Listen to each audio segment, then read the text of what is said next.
말씀 보겠습니다. 잠언 31장 19절 말씀입니다. 같이 읽겠습니다. 손으로 손뭉치를 들고 손가락으로 가락을 잡으며 아멘. 잠언 31장 19절 말씀, 새 창조의 손으로 일하시는 그리스도라는 제목으로 말씀 보도록 하겠습니다. 신자는 주님의 말씀에 순종함으로 새로운 삶을 살아갑니다. 주님의 손이 우리의 인생을 재창조하시기 때문입니다. 오늘 본문을 통해서 이에 대해 함께 살펴보도록 하겠습니다. 오늘 잠언 기자는 현숙한 여인이 손으로 손뭉치를 들고 손가락으로 가락을 잡는다고 말합니다. 이것을 타번역본에서는 손으로 손뭉치를 들고 손가락으로는 물레를 잡는다라고 번역하고 있습니다. 본문은 들다와 잡다를 연이어 언급하면서 현숙한 여인의 적극적이고 부지런한 모습을 강조하고 있습니다. 이것은 그리스도께서 자기 백성들을 새롭게 하기 위하여 얼마나 적극적이고 부지런히 일하셨는가를 알려주는 동시에 신자는 그리스도를 본받아서 새로운 일들을 적극적으로 행해야 된다는 것을 잘 교훈하는 말씀이라고 할 수 있겠습니다. 본문은 현숙한 여인이 손으로 손뭉치를 들고 손가락으로 가락을 잡는다고 말합니다. 이때 손은 야드라는 단어인데 손을 의미하며 사람의 의지를 수행하기 위해 사용되는 신체 부위로 이해할 수 있습니다. 그리고 손뭉치는 기쇼르라는 단어인데 실감는 막대를 의미합니다. 그리고 들다는 샬라흐라는 단어인데 내뻗다, 풀어주다 등의 의미를 가지고 있어요.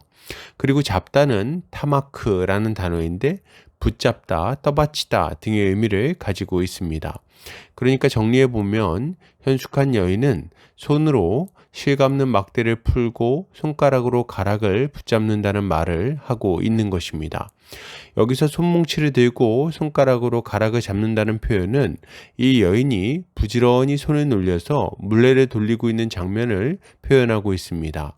여인은 손뭉치를 들고 물레를 돌리고 가락을 잡아서 실을 만들고 있는 거예요. 여인의 손은 쉬지 않고 움직입니다. 솜을 들고 가락에 매고 손가락을 놀려서 실을 감죠. 물레가 멈추지 않도록 계속해서 페달을 밟아주고 또다시 가락을 잡고 실을 맵니다. 이 여인은 질긴 실이 잘 만들어지도록 부지런히 손을 놀려서 작업을 하는 거예요. 이렇게 만들어진 실은 어디에 쓰입니까? 이 실은 옷을 만들거나 이불을 만들 때 사용될 거예요. 이 실을 그대로 팔 수도 있겠죠. 어떻게 되든지 간에 이 현숙한 여인은 자신의 두 손을 사용해서 집을 세우고 있다고 할 수 있는 것입니다. 이것은 얼마나 덕스럽고 모범적인 모습입니까?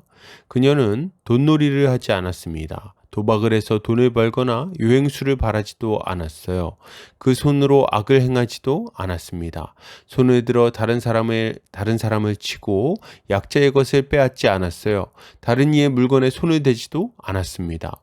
그저 이 여인은 부지런히 손을 놀려 일을 했고 그 수고의 열매로 자신과 가족들의 쓸 것을 만들었어요.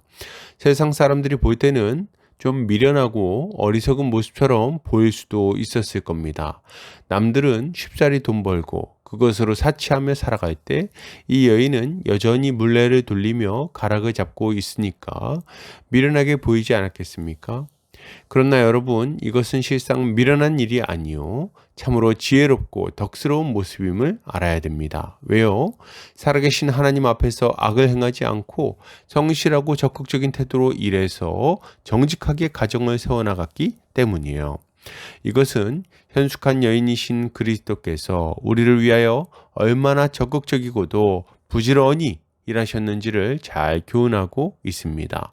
주님은 어떻게든 될 것이라고 생각하며 손을 놀리지 않으셨습니다. 마치 물레를 잡고 가락을 잡은 것처럼 매일매일을 부지런히 일하셨어요. 주님은 배를 타고 거라사 지방으로 가셨어요. 귀신들의 노예가 되어 죽어가고 있는 자기 백성을 구원하고자 하신 것입니다. 주님은 한낮에 무더위를 헤치고 사마리아 지방의 수가성으로 가셨습니다. 베데스다 연못으로 찾아가셨고 실로암 근처로 찾아가셨고 여리고성의 눈먼 자 앞으로 찾아가셨어요.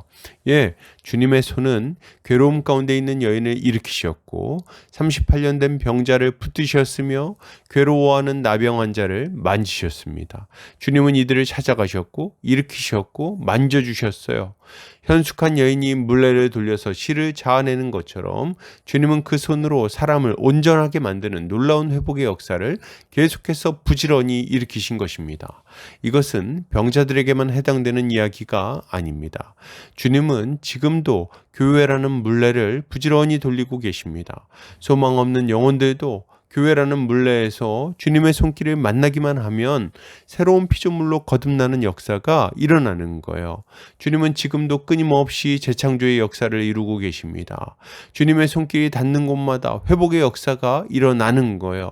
무너진 가정이 회복되고 망가진 인생이 회복됩니다. 도무지 소망 없던 인생들이 소망 있고 능력 있는 인생으로 바뀌게 되는 거죠. 전에는 할 일도 없고 할 수 있는 일도 없었습니다. 무엇을 해야 할지, 어디로 가야 할지 알 수가 없었죠. 그러나 예수를 만나고 바뀌게 되는 겁니다. 사명이 생겼습니다. 감당할 능력도 생겼습니다. 주님의 뜻이 무엇이며 어떻게 해야 그것을 감당할 수 있는지를 알 수 있게 되는 거죠. 그러니 그 인생이 얼마나 즐겁겠습니까? 얼마나 활기찹니까? 주님은 참으로 교회를 통해 새롭고 유쾌한 일들을 인생들 가운데 이루어 가시는 것입니다. 그러므로 여러분, 이것을 생각할 때 신자가 가져야 될 마땅한 모습은 무엇일까요?